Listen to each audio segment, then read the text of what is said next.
Hebreus capítulo 12, do verso 4 até o verso de número 13. Diz assim a Escritura: na luta contra o pecado, vocês ainda não resistiram até o sangue.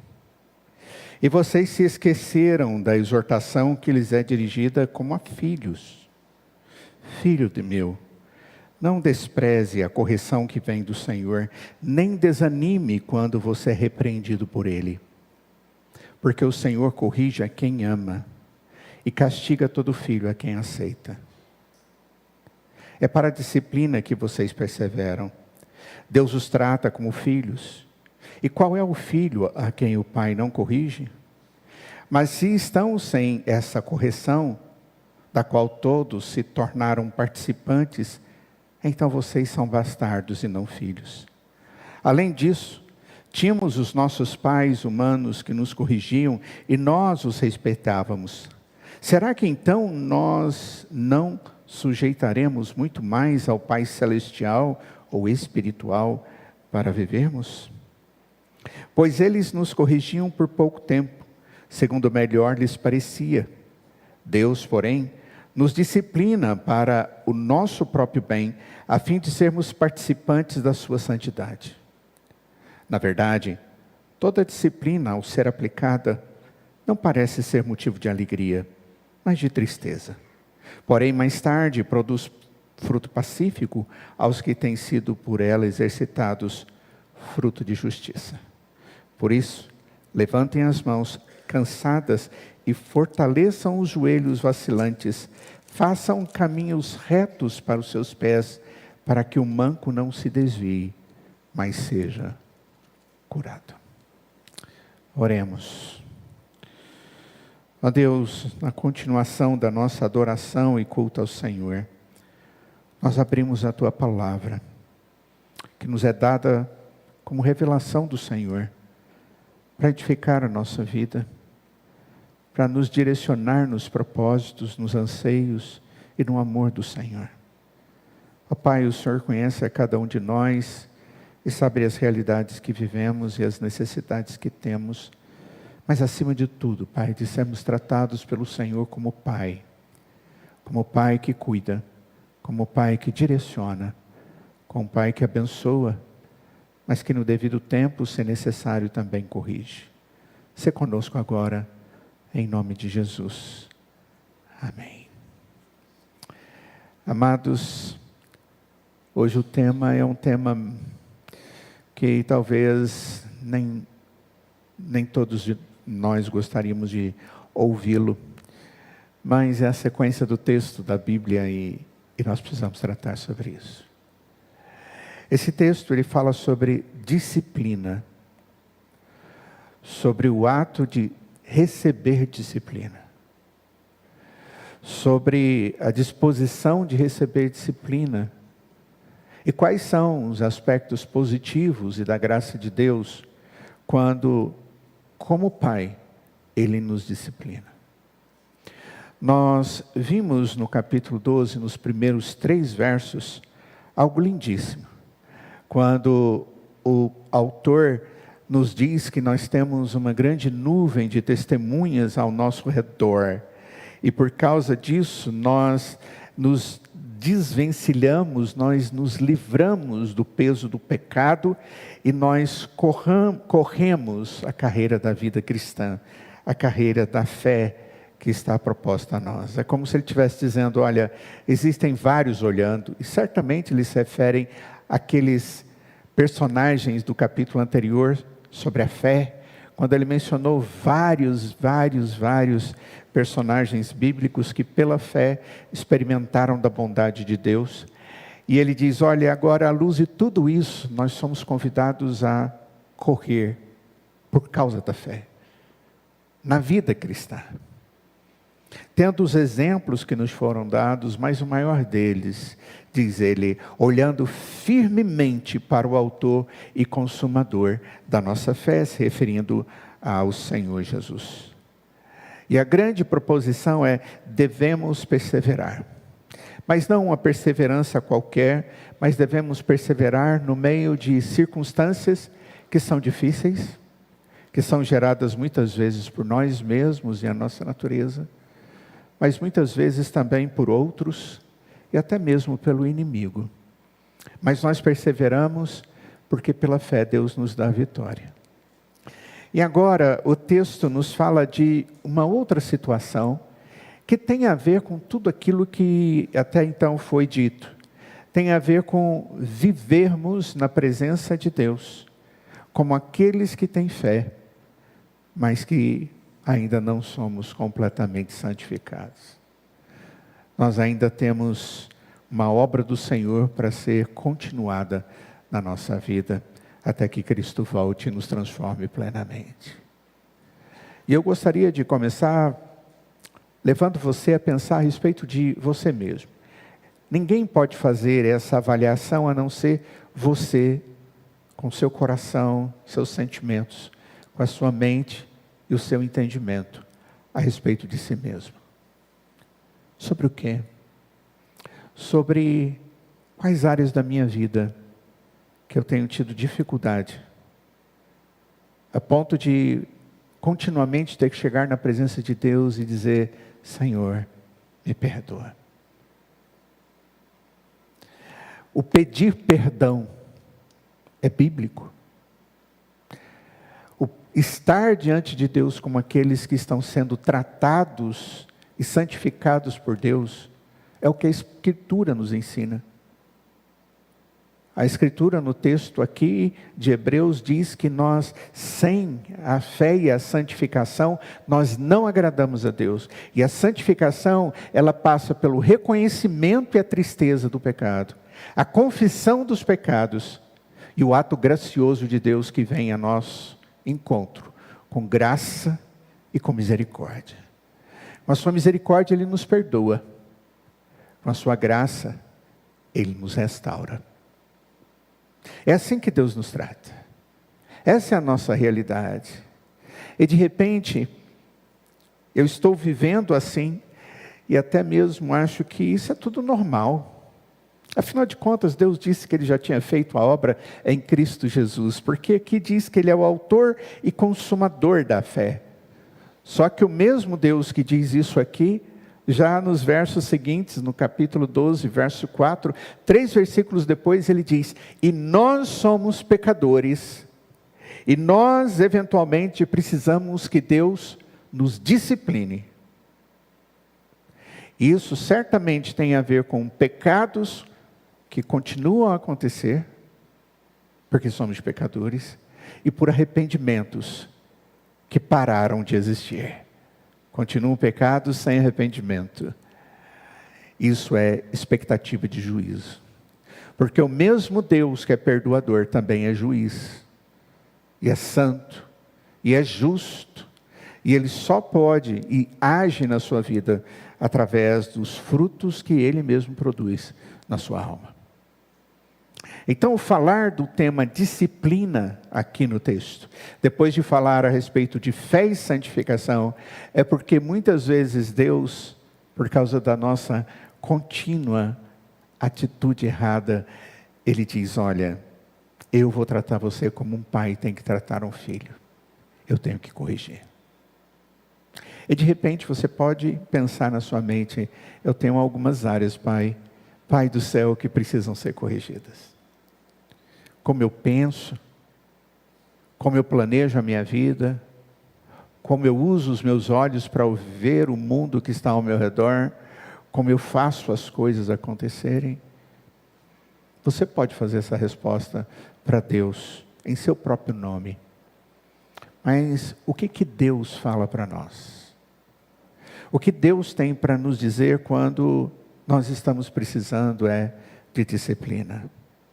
No verso de número 4, o texto começa dizendo: na luta contra o pecado, vocês ainda não resistiram até o sangue. Presta atenção. Esse texto é dirigido a crentes. Isso aqui é igreja. Se você tem Jesus como seu Salvador, essa palavra é direcionada pelo Senhor até você e a mim. E Ele está dizendo que contra o pecado, na luta contra o pecado, nós ainda não fomos às vias de fato completamente. Nós vivemos numa geração que associa amor com aprovação e conforto no meu relacionamento. Alguém que me ama é alguém que me aceita do jeito que eu sou. Se alguém me ama, não me confronta, deixa eu ser como eu sou. Ser aprovado, ser aceito. Essa é o que a geração contemporânea diz. Eu sinto conforto porque ninguém olha para mim dizendo: porque eu te amo, você deve ver o erro que você está cometendo, e porque amo você, eu quero te ajudar a não mais viver esse erro, mas a verdade de Deus na sua vida. Essa linguagem cristã, ela foi perdida nesses últimos dias. Hoje nós somos cobrados para aceitar pessoas pelas escolhas erradas e os pecados que elas resolveram ter nas suas vidas. Pai que ama não corrige. Eu vi uma psicóloga há pouco tempo atrás falando isso. Disciplina não é algo que pode caber dentro da orientação de pai para filho. E eu pensei, onde foi que ela aprendeu isso? Não foi na Escritura. Porque a Escritura diz que a disciplina é importante, a vara tem o seu lugar. E o filho que não tem a vara, como aquela que na necessidade é demonstrada, e o erro demonstrado, para que haja verdadeiro arrependimento, mudança de comportamento, esse filho vai desviar-se da graça de Deus. E nós vivemos exatamente nessa geração. Nós vivemos isso. Você vive isso, pai, e você vive isso, filha. E eu vou te dizer uma coisa, o que a Escritura diz é bem diferente. Aquele que verdadeiramente ama, ele não aprova o pecado. Ele ama você, mas não ama o pecado que você fez. E por amor ele diz, onde está o erro? E se a responsabilidade é de pai para a disciplina, o que a gente percebe é que Deus nos mostra que é assim que tem que ser. Só que não é só o pai natural que faz isso. Aqui no texto é Deus fazendo isso, e a linguagem é, se o pai de vocês fazem isso, quanto mais eu faço, como sendo o Pai Celestial. Então, a gente tem que entender que a Bíblia apresenta um retrato completamente diferente daquele que o mundo contemporâneo sugere. O amor de Deus é um amor que corrige, que molda e, diante da necessidade, disciplina. Aquelas pessoas que estavam recebendo essa carta, que são os hebreus, eles estavam enfrentando perseguições, lutas. Eles estavam num certo cansaço espiritual. E havia vários deles que estavam desanimados, por causa dessa luta que veio para a vida deles, porque eles haviam crido. Eles estavam tentados a desistir da fé, a abandonar a corrida cristã, aquela que foi dita aqui no texto, nos 3 primeiros versos do capítulo 12. Então, o que a gente percebe é o autor da carta, lembrando-os que o sofrimento não era um sinal da ausência de Deus. Como naturalmente, muitas vezes, o nosso coração nos leva a pensar.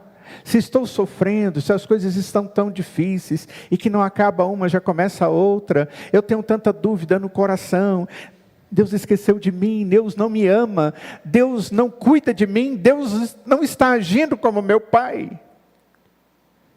Quando nós vamos para os salmos, nós vemos vários salmos de choro na presença de Deus, principalmente os salmos de lamento de Davi. Ele era um homem de Deus, ele havia sido tratado bondosamente, misericordiosamente, sendo perdoado e sendo usado pelo Senhor como instrumento nas mãos do Senhor, e que tinha uma inspiração para escrever coisas a respeito de Deus, coisas que o Espírito Santo de Deus lhe dava.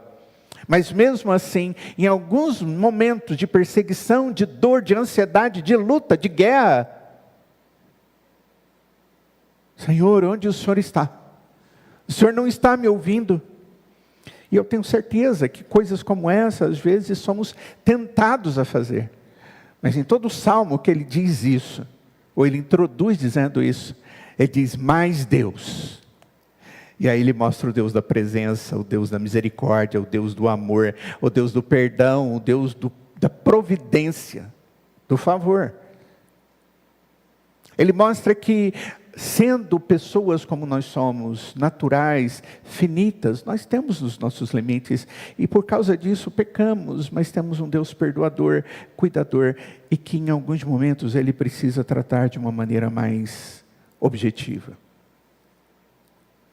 no dirigir da nossa vida. Isso se chama disciplina.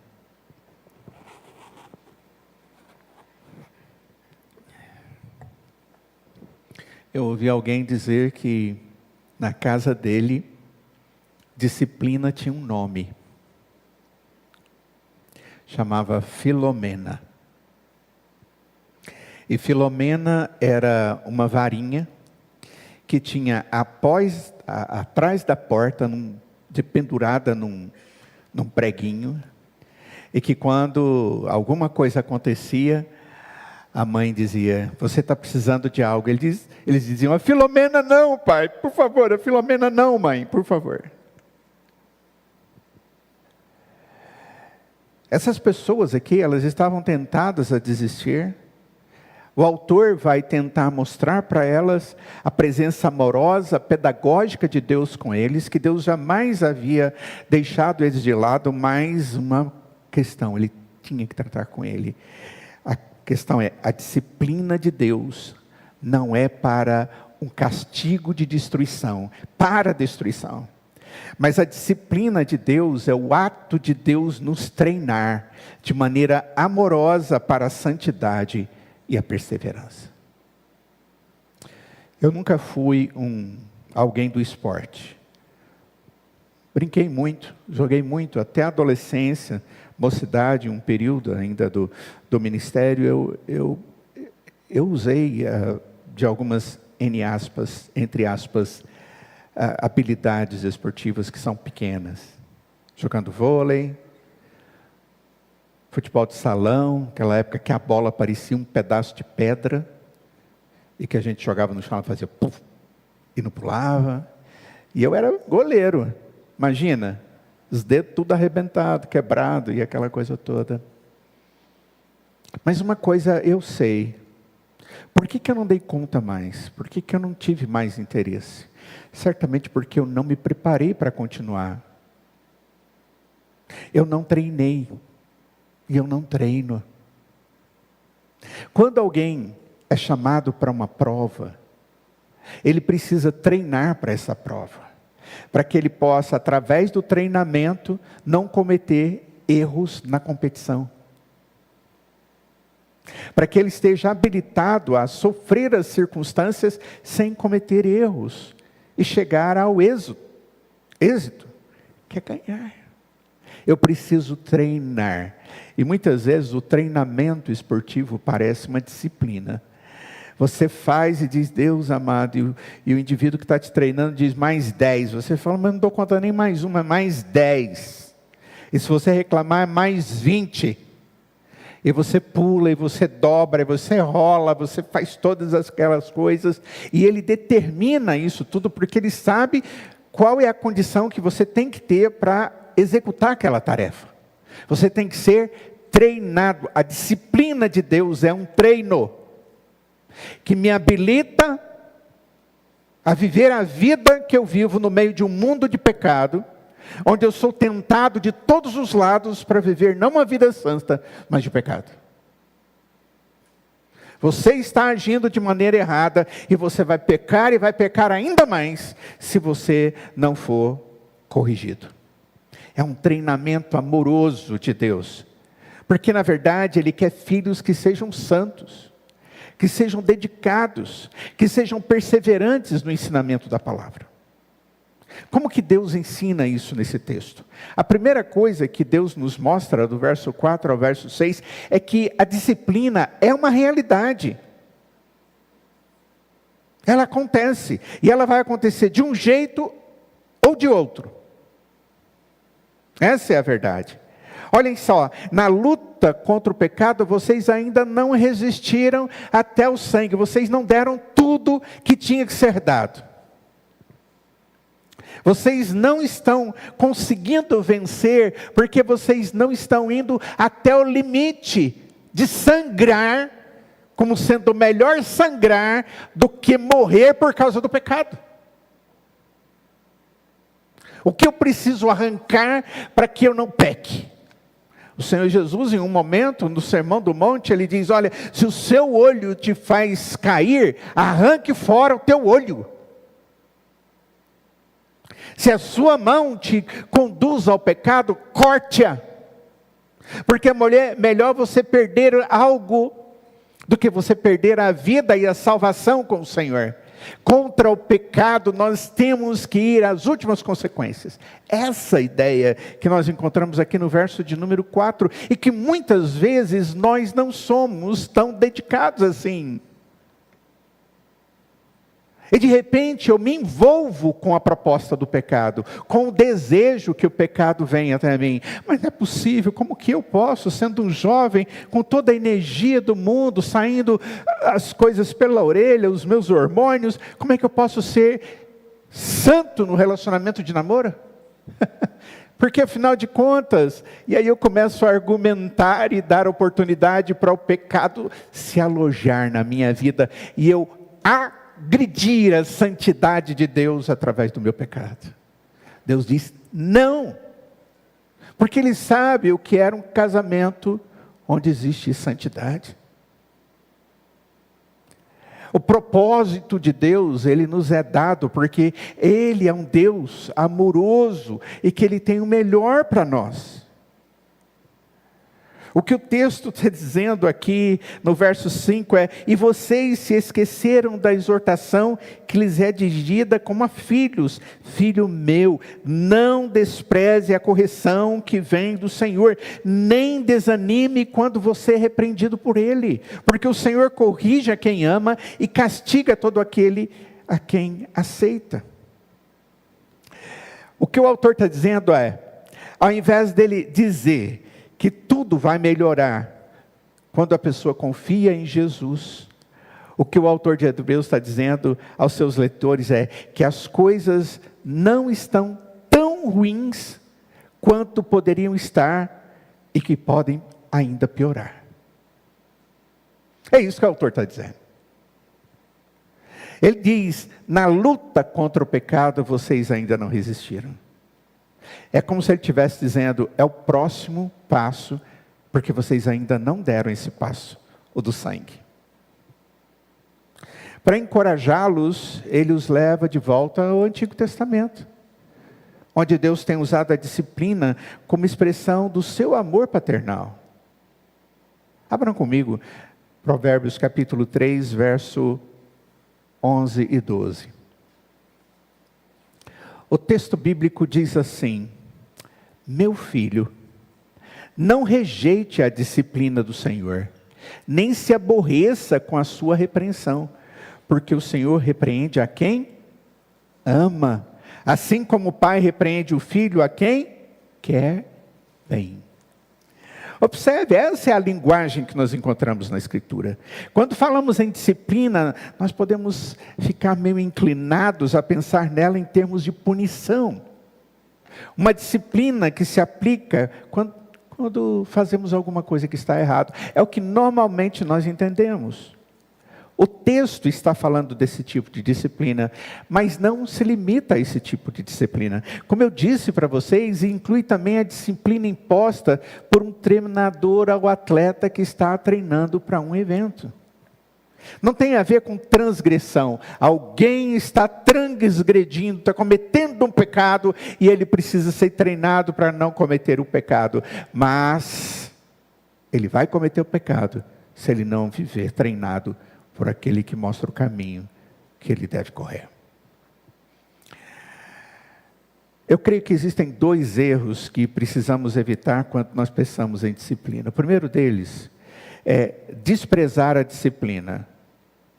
Não aceito, eu fecho os ouvidos, eu fecho a cara, eu não ouço, eu desprezo. tanto a disciplina como aquele que tem autoridade para me disciplinar, reagindo com rebeldia, com indiferença. E é interessante que cada vez mais jovem, as crianças estão se rebelando contra os seus pais, especialmente na disciplina. E eu fico pensando como é que será com os meus netos e os meus bisnetos. Vocês também, né?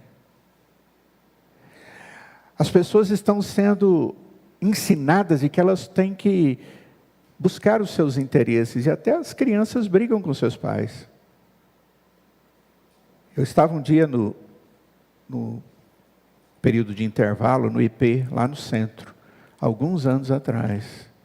E uma mãe veio buscar um menino porque a escola mandou ela vir buscar o menino, ele tinha feito alguma coisa. Enquanto descia a escada, eu vi que tinha barulho alto. Era ela e ele discutindo. Errado.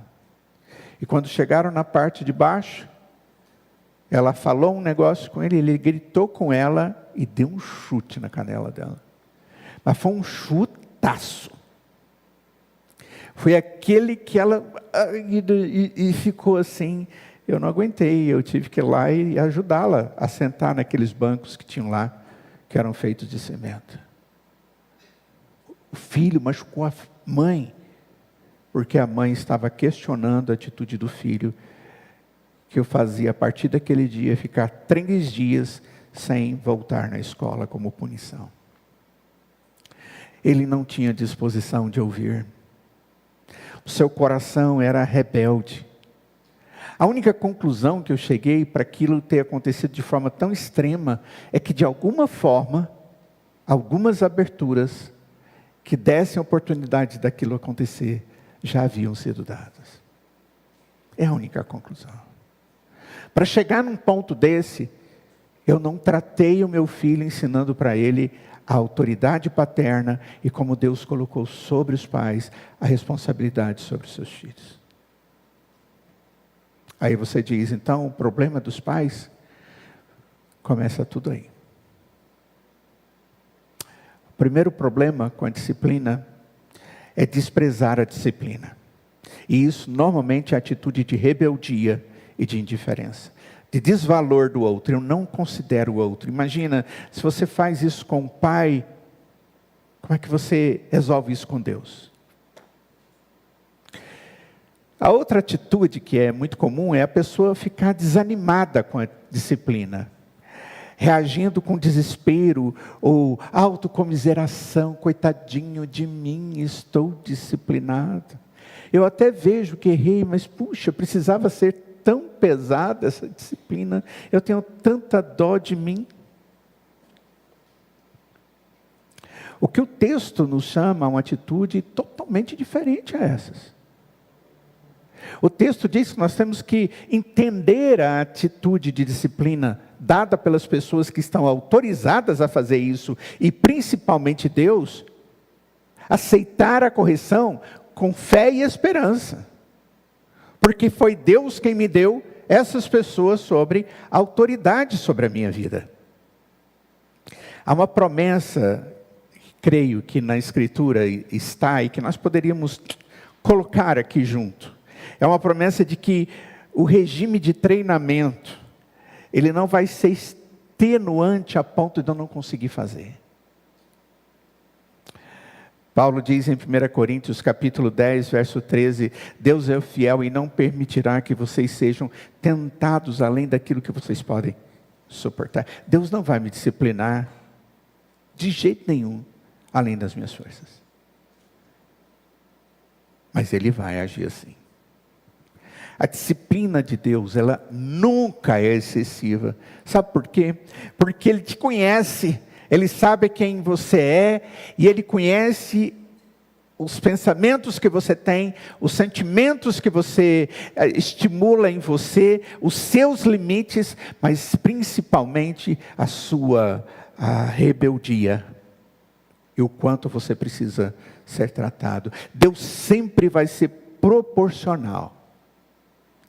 Mas uma das coisas mais maravilhosas que eu posso dizer para vocês é que, apesar de Deus estar disciplinando E isso, em alguns momentos, vai doer. Toda atitude de Deus é redentora, porque junto com o ato dele, vem o seu abraço amoroso. Você é meu filho. Eu te aceitei, eu te recebi, eu te busquei como meu filho e eu te amo. Você é meu. É da mesma forma quando o pai disciplina e às vezes até chora, e depois chega diante do filho e dá aquele beijo e diz: filho, entenda, eu não tenho prazer nisso, mas no devido tempo você vai entender. A segunda coisa que eu vejo nesse texto, no verso 7 e 8, é que a disciplina, ela tem uma legitimidade. Ela tem uma legitimidade. Ela não é algo solta. O texto diz, é para a disciplina que vocês perseveram. Opa! Deus os trata como filhos. E qual é o filho que o pai não corrige? E se ele não corrige, não é filho. Ele está tratando o filho como se fosse um sem pai, ou bastardo. Aquele que não tem pai e mãe para cuidar dele. Quando um pai não age disciplinando o seu filho, ele está tornando o seu filho um filho que não tem pai e não tem mãe. Você está negligenciando a sua responsabilidade a ponto do seu filho entender: a minha vida sou eu quem vou ter que resolver. E aqui eu creio que existe um argumento central. A disciplina, ela é prova de que eu sou filho daquele que me disciplinou. Só aquele que tem autoridade sobre a minha vida pode me disciplinar. É essa a verdade. Se Deus está me disciplinando, Ele está dizendo: olha, eu estou fazendo isso porque você pertence a mim e eu cuido daqueles que são meus. A disciplina é o testemunho do ato gracioso e amoroso do pai para com seu filho, não por raiva, mas por zelo, para resgate, para redenção, para bênção, para redirecionamento daquele que está perdido. Eu nunca disciplinei um filho de meu vizinho, apesar de ter tido alguns vizinhos que eu gostaria de ter dado uns cascudos neles. Já ouviram essa expressão? Dá uma vontade de dar um cascudo nesse menino. Sou eu que estou falando isso mesmo. Já passou esse tipo de sentimento no meu coração. Mas eu nunca disciplinei o filho do vizinho. E eu nunca poderia fazer isso. Não é porque o vizinho e o filho lá do vizinho sejam perfeitos, mas porque ele não é meu filho e eu não tenho autoridade para fazer isso. A disciplina, a correção é marca de pertencimento. Esse é meu filho, eu estou cuidando dele. Eu não estou matando meu filho. Eu não estou arrebentando com meu filho, eu estou disciplinando, é diferente. Quando Deus nos disciplina, Ele está dizendo: você é meu, eu me importo com você. É uma verdade dura, mas ao mesmo tempo bela, ao mesmo tempo. Os filhos de Deus não são poupados da dor, são formados por ela. Lembre-se disso. Terceira coisa que vemos aqui nesse texto, nos versos 9 e 10, é que existe aqui um exemplo de disciplina. Além disso, tínhamos os nossos pais humanos que nos corrigiam e nós os respeitávamos. Tem a turma da obediência, tem a turma do respeito, tem a turma de que olhava para os pais e quando havia disciplina eles diziam: sim, sim, certo papai, certo mamãe, sim senhor, sim senhora. Eu sou daquela época que pai você tem que chamar de senhor e mães tem que chamar de senhora. Hoje pai é véi, véia, e aí, você está bem? Tudo de boa? Estranho isso. Mas aí o texto diz: pois eles corrigiam por pouco tempo. Olha, vocês respeitavam esses que eram seus pais? Vocês tinham honra para com eles? Ei, vocês eram corrigidos por pouco tempo por eles. Segundo melhor parecia a eles cuidar de vocês. Agora Deus, diz o texto, nos disciplina para o nosso bem, a fim de sermos participantes da sua santidade. Presta atenção, rabisca isso na sua Bíblia. Quando Deus te corrige, é porque Ele está te santificando, e Ele quer que você seja como Ele é, santo. Sede santos, porque eu sou santo. Porque existe uma santidade em Deus, e eu convivo com Ele, então eu preciso estar como Ele. A disciplina divina, ela é melhor e mais sábia do que a disciplina humana. Os pais da terra, esses que nós temos, por mais bem intencionados que sejam, eles erram, eles podem ser desproporcionais, eles podem ser não justos, às vezes em alguma avaliação, mas o Pai Celeste nunca erra, nem na avaliação, nem na medida da disciplina. Pode ter certeza, sua disciplina é sempre para o nosso bem, e Ele tem um propósito. E esse propósito é eterno. Deus quer te santificar para uma vida eterna com Ele. Tem algo mais importante para você do que isso? Deus, para que eu esteja na presença santa dEle, santo como Ele é, Ele trata de mim. Em alguns momentos Ele diz um não bem grosso, não. E às vezes o grosso tem a ver com dor. Porque algumas vezes Deus diz, não por aí, não por aí, não por aí, não por aí. Aí Deus coloca uma situação bem difícil para você ter que enfrentar. E isso vai doer. Qual é o objetivo final? É claro, para que participemos da sua santidade. Quem diz isso? É Deus, queridos. Senhor, o Senhor me corrige, e algumas situações na minha vida difíceis são para minha correção? São. Por quê? Porque Deus quer te fazer melhor do que você é. Deus não quer só o nosso conforto. Deus não quer só o nosso conforto. Ele quer o nosso caráter transformado à imagem de Cristo. É isso que o texto está dizendo. Ele quer transformar a sua essência, seu caráter, quem você é verdadeiramente, para que você se pareça com Cristo Jesus. Santo. Essas são as palavras do apóstolo Paulo em Romanos capítulo 8, no verso 29, quando o texto diz, pois aqueles que Deus de antemão conheceu, Ele também os predestinou. E aí diz o propósito, para serem conforme a imagem do seu Filho, para sermos como Jesus, santo. Eu vou usar uma outra figura e eu espero que você entenda. A do cirurgião. Aquele cirurgião que às vezes ele descobre ali como médico que existe um câncer. Um tecido que está apodrecido e está apodrecendo que está perto. Ou às vezes, não é maligno, mas é alguma coisa que vai produzir vários males.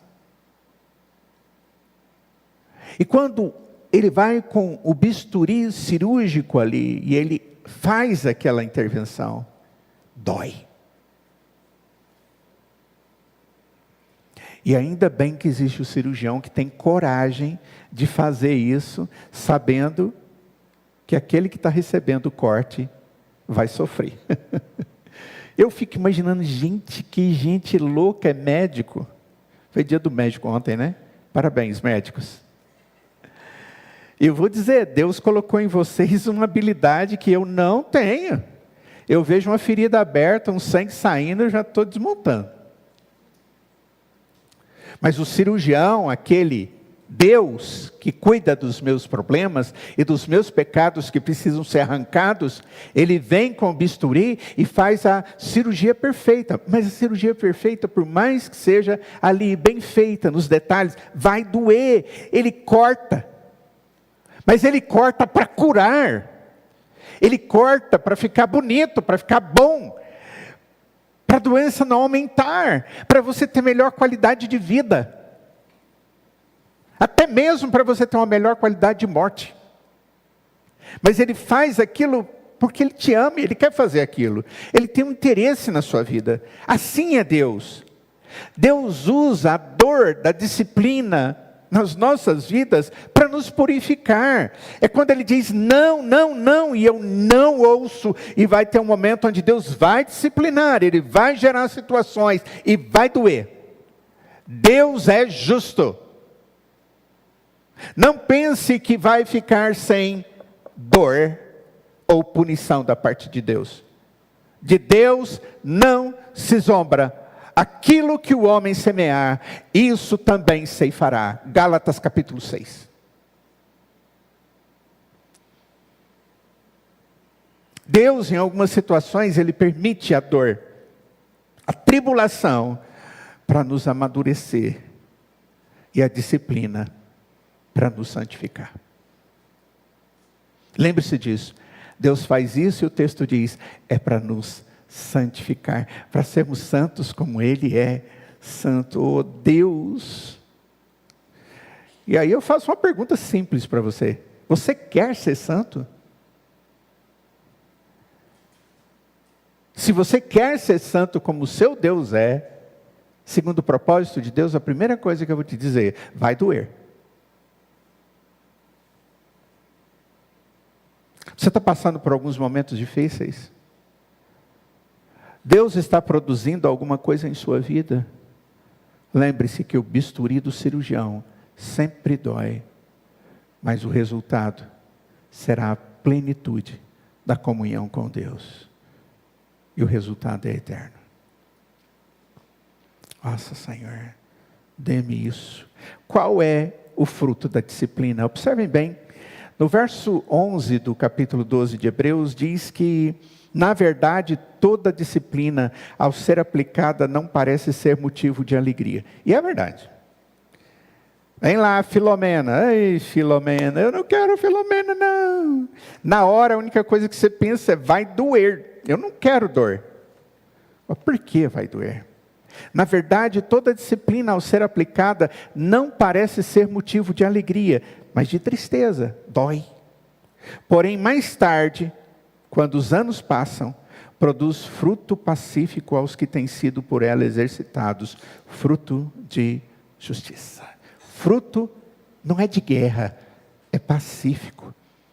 Porque foi uma disciplina dada por alguém que é seu amigo, seu pai, sua mãe, o seu Deus celestial, e que quando age na sua vida, porque Ele te ama. É demonstração do amor dEle. E aí o que vai produzir na sua vida? Fruto. E esse fruto é segundo a justiça de Deus. A disciplina nunca é agradável no momento dela. Interessante, tem uma prática cristã que é chamada disciplina eclesiástica. Vocês já ouviram falar sobre isso, né? Quando você se torna membro da igreja, você tem compromisso com o corpo de Cristo e com a palavra. E se você fizer coisas que estão desonrando o nome de Deus, você vai ser questionado. E se você não reconhecer o seu erro e fizer de novo aquilo, você vai ser questionado. E você pode ser disciplinado, eclesiasticamente. Quantas vezes eu vi alguém sendo questionado e não reconhecendo os seus erros, mas fazendo coisas que são gritantes, que a Escritura diz, não, não, não pode. E o indivíduo se revolta contra Deus, contra a igreja, contra todo mundo, porque não gosta da disciplina. Só vê a dor, mas não vê a cura, e nem os frutos de justiça. Aqui está o princípio, sem dor, sem ganho. Esse é o princípio bíblico. Aqueles que se permitem ser treinados por essa situação de disciplina, experimentam algo extremamente precioso. O fruto pacífico da justiça. A paz vem depois de trilhar o caminho rochoso da disciplina. Quando o indivíduo cumpre a pena, ele sai fora, ele diz, paguei o preço, tá? Pronto. Ninguém pode me acusar de nada. É assim que Deus age conosco. Primeiro vem a dor, depois vem a paz. Primeiro o exercício, depois o descanso. Primeiro a cruz, depois a coroa. Jesus não precisava sofrer a cruz por causa dele. Ele só sofreu a cruz porque a disciplina que eu deveria receber, que é a morte, ele recebeu no meu lugar. E com o seu ato ele nos mostrou que depois da disciplina veio a graça. Depois da cruz veio a coroa. Sendo assim, queridos, eu chego ao último ponto. O propósito da disciplina. Olhem só o verso 12. Por isso, levantem as mãos cansadas e fortaleçam os joelhos vacilantes. Vai lá e pega aquele que está descaído. A ideia aqui é essa. O indivíduo está descaído. E ele está manco, ele está com a perna manquejando. Vai lá e levanta ele.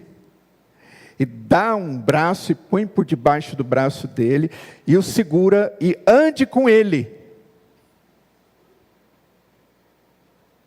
O pecado gera isso. O pecado nos consome, nos destrói, tira alegria, tira saúde física. É quando eu começo a somatizar por causa dos meus pecados. O sentimento de culpa arrebenta com o indivíduo. O autor ele está concluindo com um apelo aqui que é até mesmo pastoral. Ele está dizendo, ó, depois de tudo, existe o erguer-se. A disciplina não é para nos destruir, para nos jogar no chão e pisar em cima e falar, ele está disciplinado. Mas é para olhar para aquela pessoa e dizer, essa pessoa precisa de ajuda, porque esse momento é difícil. O momento da dor é difícil. Vem cá. Você já viu alguém se afastando da igreja? E eu não sei como que alguém consegue se afastar do Senhor e do corpo de Cristo, e da comunhão dos santos, e do culto público. Eu não consigo entender. Principalmente por dizer que está passando por dificuldade. Mas é algo natural no homem pecador. Ele não gosta da vergonha, ele não gosta de se sentir acuado, nem por Deus. Ai, o meu pecado, eu tenho até dificuldade de conversar com Deus. Ele é seu Pai do céu, Ele te perdoa, Ele te ama, Ele cuida de você, acredite nele. Deixa Ele te levantar, deixa Ele usar as coisas que são possíveis para te erguer de novo. E Ele faz isso na igreja do Senhor Jesus, irmãos. E nós precisamos olhar para aquelas pessoas que estão descaídas, mancas, que estão tendo vidas distantes de Deus, e vivendo segundo os seus próprios entendimentos, que são vazios da verdade, e que os leva a um comprometimento cada vez mais com o pecado. Nós precisamos nos lembrar dessas pessoas, ir atrás delas e dizer, vamos, e ela vai te dizer, eu não posso, o meu carro quebrou, eu te busco em casa, eu preciso fazer, depois eu vou com você, ou seja, eu vou mostrar para você que eu estou interessado na sua vida. Quando compreendemos que Deus está agindo por amor, nós podemos levantar as mãos cansadas, firmar os joelhos trêmulos e continuar a corrida cristã com confiança. Seja a nossa corrida, seja a corrida dos nossos irmãos. Concluindo, irmãos, a disciplina de Deus, ela é um mistério de graça. Parece ser meio inconsistente quando a gente olha, e principalmente quando a gente experimenta. Às vezes, a disciplina de Deus é doída. Mas uma coisa você pode ter certeza: a disciplina, a correção de Deus, ela sempre vai trazer vida, santidade e paz. Quem não precisa disso? Quando a dor chegar, Lembre-se, nada entra na sua vida ou acontece na sua vida sem passar pelas mãos marcadas pelo cravo ou pelos cravos. Você é do Senhor Jesus e nada que acontece na sua vida, Ele está alheio. Se está acontecendo, Ele está permitindo, isso tem razão, tem motivos. Pare de murmurar contra Deus. E quando o Pai disser, sou eu que estou permitindo, confie. Ele está produzindo algo bom na sua vida. O verso 6 diz que o Senhor disciplina a quem ama. A disciplina é a escola do amor de Deus. São as circunstâncias que Deus nos ensina. Quem é filho, entende. Quem é filho de Deus, agradece. E quem é filho, persevera. Vamos ficar de pé e vamos orar.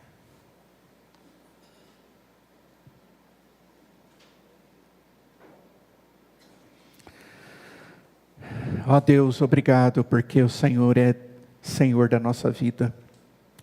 O Senhor é a nossa fé. O Senhor é a nossa vida. O Senhor é a nossa salvação. O Senhor é a nossa esperança. O Senhor é o nosso Pai e cuida de nós. Ó Deus, que possamos descansar no Senhor. Inclusive nos momentos, ó Deus, em que estamos com vergonha do Senhor, ó Pai, por causa dos nossos pecados. Ó Deus, não permita que vivamos afastados do Senhor e do povo de Deus, por causa dos nossos erros. Mas que estejamos dispostos, ó Pai, sempre prontos, para sermos tratados pelo Senhor, resgatados pelo seu perdão e misericórdia.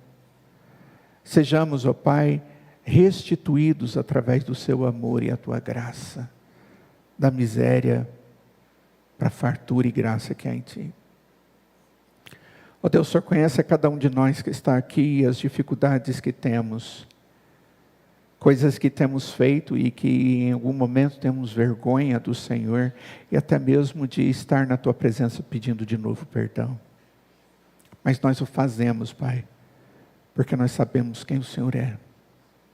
E sabemos como o Senhor age para conosco. Pois o Senhor demonstrou o seu amor por nós em Cristo Jesus. Ó Deus, leva-nos a uma dependência do Senhor, ó Pai. E não permita que sejamos pessoas que estejam brigando contra o Senhor e contra o seu agir. Mas que possamos humildemente estar na tua presença, implorando para que o Senhor dê entendimento, para que o Senhor trate a nossa vida, para que o Senhor nos santifique, como o Senhor é santo. Faça essa obra na minha vida, na vida dos meus irmãos, no meio da tua igreja, hoje e sempre, Pai.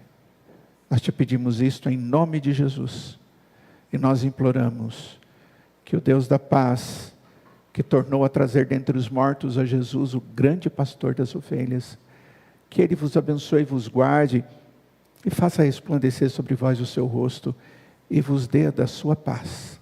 No amor de Deus o Pai, na graça de Jesus o Filho, e na comunhão do seu Santo Espírito, e que seja isso hoje, e para todos os dias, e para todos sempre. Amém.